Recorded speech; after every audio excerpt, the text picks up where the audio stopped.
Bạn có bao giờ tự hỏi tại sao người Việt Nam lại chọn con mèo làm biểu tượng trong 12 con giáp, trong khi các quốc gia khác như Trung Quốc, Nhật Bản và Hàn Quốc lại sử dụng hình ảnh con thỏ? Câu chuyện về con mèo không chỉ là một câu chuyện văn hóa dân gian mà còn mang ý nghĩa sâu xa trong đạo Phật, nhất là khi gắn liền với đời sống và đức hạnh của người tuổi Mão.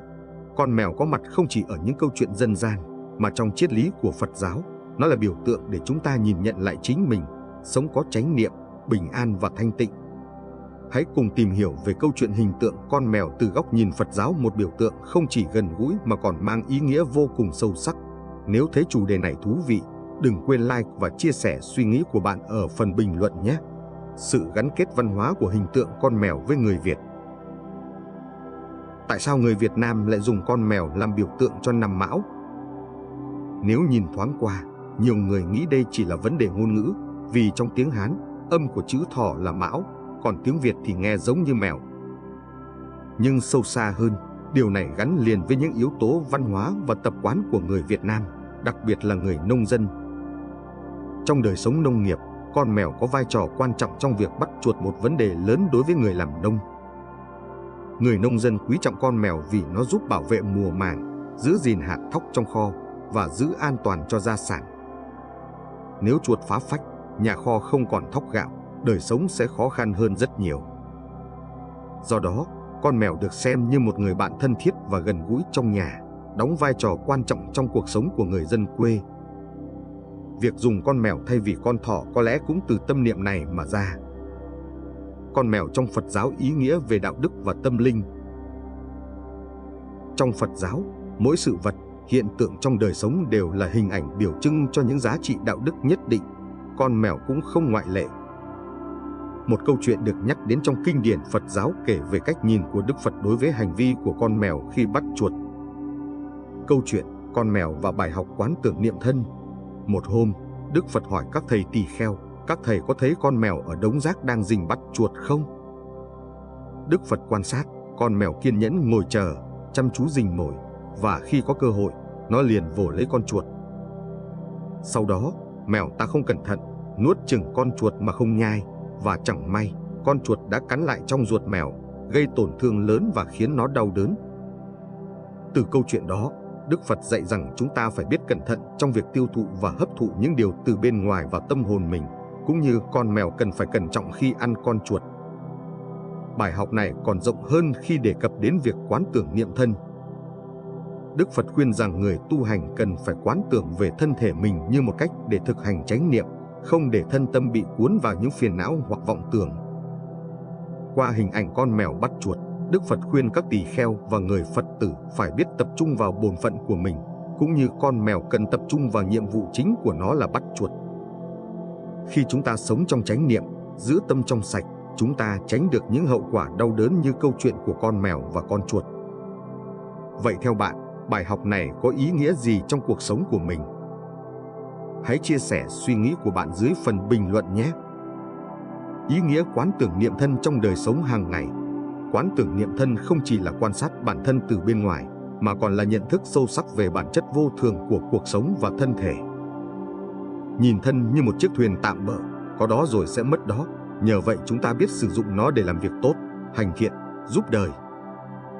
Hình ảnh con mèo rình bắt chuột là biểu trưng cho sự không ngừng nỗ lực tu hành của người tu sĩ. Mèo dù ở đâu, trong nhà hay ngoài đồng, vẫn phải thực hiện nhiệm vụ của mình, cũng như người tu dù ở chùa hay trong đời vẫn phải giữ tâm sáng, hành động đúng với đạo lý. Người tuổi Mão trong Phật giáo những đức tính và bài học hướng tới bình an. Con mèo từ lâu đã được biết đến là loài vật sống điềm đạm, yên bình và thường tỏa ra một năng lượng dễ chịu. Ở người tuổi Mão, những đặc điểm này thường phản ánh qua tính cách mềm mỏng, khéo léo, biết cách ứng xử và dễ gần. Đối với Phật giáo, người tuổi Mão có thể nhìn vào hình ảnh con mèo để học hỏi và phát huy thêm những đức tính quý báu cho bản thân. Đặc biệt, những đức tính như lòng kiên nhẫn, sự nhẹ nhàng và khả năng sống an nhiên dù hoàn cảnh có thay đổi thế nào đi nữa, đều là những phẩm chất rất cần thiết trong cuộc sống và trong hành trình tu tập. Lòng kiên nhẫn của con mèo bài học cho người tuổi Mão. Mèo là loài vật kiên nhẫn. Khi rình chuột, nó có thể ngồi lặng lẽ, tập trung, không vội vàng hay hấp tấp. Nó chờ đợi thời điểm thích hợp để ra tay, và sự kiên nhẫn này cho phép mèo thực hiện được mục tiêu của mình. Người tuổi Mão cũng được Phật giáo khuyến khích học theo lòng kiên nhẫn này. Trong cuộc sống, sẽ có lúc chúng ta gặp những thử thách và khó khăn tưởng chừng không thể vượt qua. Nhưng nếu có đủ kiên nhẫn và tâm vững vàng, chúng ta có thể đạt được những mục tiêu cao đẹp mà không cần phải tranh đoạt hay bất an. Kiên nhẫn là một phần của tu tập và cũng là bước đầu tiên để đạt được sự an nhiên. Khi người tuổi Mão học được cách giữ bình tĩnh và kiên trì, họ sẽ giảm bớt được những phiền não, nóng nảy và những cảm xúc tiêu cực. Nhờ vậy, cuộc sống trở nên nhẹ nhàng và tâm hồn trở nên thanh tịnh. Tính khiêm nhường và cẩn thận, người tuổi Mão thường sống khép kín, kín đáo và luôn biết giữ mình trong mọi tình huống. Điều này khiến họ dễ dàng đạt được sự tin tưởng của những người xung quanh. Khiêm nhường cũng là một đức tính rất quan trọng trong đạo Phật. Phật giáo khuyên rằng người tu hành nên biết quán xét bản thân, nhận ra những khuyết điểm và không tự mãn. Khiêm nhường là cách giúp người tuổi Mão không rơi vào cái bẫy của sự kiêu ngạo và ngạo mạn, giúp họ sống hài hòa và được yêu mến hơn. Trong xã hội hiện đại, biết khiêm nhường và cẩn thận sẽ giúp người tuổi Mão tiến xa mà không gây thù chuốc oán. Họ có thể thành công mà vẫn giữ được tâm thế hòa nhã, khiêm tốn, không tự cao tự đại và nhờ đó có thể gặt hái nhiều mối quan hệ tốt đẹp. Biết đủ để tìm thấy hạnh phúc, con mèo thường sống đơn giản và biết tận hưởng những gì mình có. Nó không cần phải có nhiều của cải, không cần phải có một không gian rộng lớn để cảm thấy an toàn hay thỏa mãn. Người tuổi Mão cũng có thể học hỏi sự giản dị này để thấy rằng hạnh phúc không phải là chạy theo những thứ phù phiếm, mà là khả năng hài lòng với những điều đơn giản trong cuộc sống. Phật giáo dạy rằng, tri túc biết đủ là chìa khóa dẫn đến an lạc. Khi chúng ta học cách biết đủ, biết hài lòng với những gì mình đang có, chúng ta sẽ không còn phải đeo đuổi những mong cầu xa vời, và cũng từ đó tránh được những phiền muộn, căng thẳng. Người tuổi Mão nhờ vậy mà sống nhẹ nhàng, không đặt quá nhiều gánh nặng lên bản thân và tận hưởng niềm vui từ những điều giản dị nhất trong đời. Bạn có nhận xét gì về góc nhìn này? Hãy chia sẻ suy nghĩ của bạn ở phần bình luận nhé! Và nếu thấy hay đừng quên ấn like ủng hộ. Bài học khiêm nhường từ con mèo.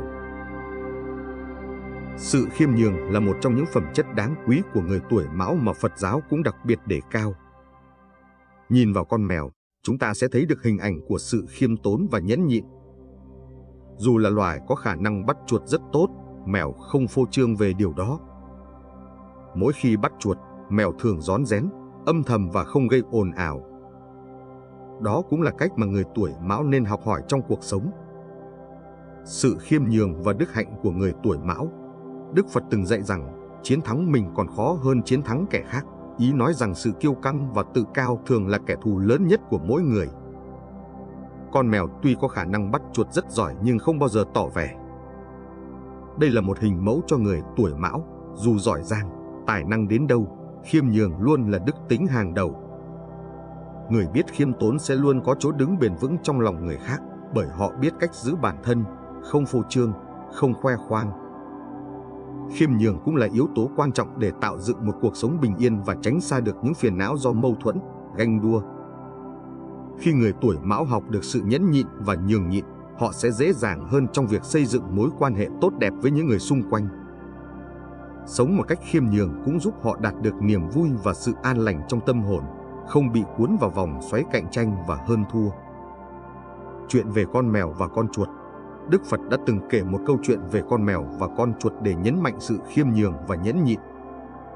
Một ngày, có một con mèo rình chuột ở một đống rác, kiên nhẫn chờ đợi thời cơ để bắt được con mồi của mình. Khi một con chuột bất cẩn chạy ra khỏi hang, mèo liền nhảy tới và tóm gọn. Vì quá háo hức với chiến thắng, mèo nuốt chửng con chuột mà không nhai kỹ. Tuy nhiên, con chuột vẫn còn sống trong bụng mèo, cố gắng chống cự và bắt đầu cắn ngược trở lại vào ruột mèo. Kết quả là mèo không những không thể tiêu hóa con chuột mà còn bị đau đớn dữ dội bởi những vết cắn đó, đến mức gục ngã. Đức Phật dùng câu chuyện này để nhấn mạnh rằng ngay cả những ai có quyền lực hay tài năng cũng cần phải giữ sự khiêm nhường và thận trọng. Hành động hấp tấp, thiếu suy xét của mèo đã dẫn đến hậu quả đau đớn, và đó là một lời nhắc nhở rằng chúng ta không nên vội vàng hoặc tự mãn trong bất cứ điều gì. Sự tự tin thái quá, sự tự cao hoặc thói quen bỏ qua những chi tiết nhỏ nhặt có thể dẫn đến những hậu quả không mong muốn. Giống như việc con mèo đã phải chịu đựng nỗi đau từ chính hành động thiếu cẩn thận của mình. Qua câu chuyện, Đức Phật khuyến khích mọi người nên cẩn thận trong từng hành động và giữ cho mình một tâm thái khiêm tốn, không tự mãn để tránh khỏi những đau khổ do sự bất cẩn của chính mình gây ra. Khi người tuổi Mão thực hành sự khiêm nhường trong cuộc sống, họ sẽ thấy rõ giá trị của bản thân mà không cần phải chứng minh với ai. Họ có thể thành công và sống an vui mà không cần sự công nhận của thế gian. Hạnh phúc trong Phật giáo sống với những gì đang có. Phật giáo có một triết lý rất sâu sắc về hạnh phúc, đó là biết sống trọn vẹn với hiện tại và tận hưởng những gì đang có. Hình tượng con mèo dạy cho chúng ta bài học về sự hài lòng và biết đủ. Con mèo không cần phải có tất cả mọi thứ để cảm thấy vui vẻ. Nó chỉ cần một nơi an toàn, một bữa ăn đủ no và sự bình yên bên cạnh con người. Người tuổi Mão, cũng như tất cả mọi người, có thể học từ mèo sự hài lòng và tận hưởng cuộc sống với những gì mình đang có. Biết đủ bí quyết hạnh phúc của người tuổi Mão. Trong Phật giáo, khái niệm tri túc hay biết đủ là yếu tố quan trọng để đạt được hạnh phúc. Biết đủ không có nghĩa là từ bỏ mọi mong muốn, mà là biết hài lòng với những gì mình có và biết trân trọng giá trị của hiện tại. Người tuổi Mão có thể học từ con mèo rằng, thay vì chạy đuổi theo những tham vọng xa vời, hãy nhìn lại và cảm nhận niềm vui từ những điều giản dị xung quanh. Biết đủ giúp chúng ta tránh xa khỏi cảm giác ganh đua, sự bất mãn và những nỗi đau không cần thiết. Tận hưởng cuộc sống hiện tại. Phật giáo khuyên rằng, hạnh phúc thực sự là khả năng sống trong hiện tại và tận hưởng những gì mình đang có. Khi con mèo nằm bên cạnh chủ, nhắm mắt ngủ một giấc yên bình, đó chính là hạnh phúc của nó. Còn con người, đôi khi chúng ta lại bỏ qua những niềm vui đơn giản đó vì mải mê theo đuổi những mục tiêu lớn lao. Nhưng điều đáng quý là khi người tuổi Mão hay bất cứ ai biết dừng lại, sống chậm hơn và cảm nhận niềm vui từ những khoảnh khắc yên bình, thì họ sẽ thấy cuộc sống trở nên phong phú hơn rất nhiều. Hạnh phúc là sự bình an nội tâm. Phật giáo dạy rằng, bình an nội tâm là gốc rễ của hạnh phúc. Khi tâm hồn chúng ta an nhiên, chúng ta sẽ không còn bị lay động bởi những tham vọng hay những thứ phù phiếm bên ngoài. Người tuổi Mão, khi học cách sống với hiện tại, sẽ dần nhận ra rằng hạnh phúc thực sự là sự tĩnh lặng và hòa hợp với chính mình. Con mèo sống yên bình, không phiền não, và đó cũng chính là biểu tượng mà Phật giáo khuyên mỗi người nên hướng tới. Hướng tới một cuộc sống an lạc và bình an. Bằng cách nhìn nhận và thực hành những bài học từ hình tượng con mèo, người tuổi Mão hay bất kỳ ai cũng có thể tìm thấy sự bình an trong cuộc sống. Sống trong chánh niệm, biết tận hưởng những điều đơn giản và không dính mắc vào những thứ vô thường, đó chính là con đường mà Phật giáo khuyên chúng ta theo đuổi để đạt được hạnh phúc chân thật. Hãy thử áp dụng những bài học này vào cuộc sống của mình và cảm nhận sự thay đổi. Nếu bạn thấy bài giảng này hữu ích, hãy like và chia sẻ cho bạn bè.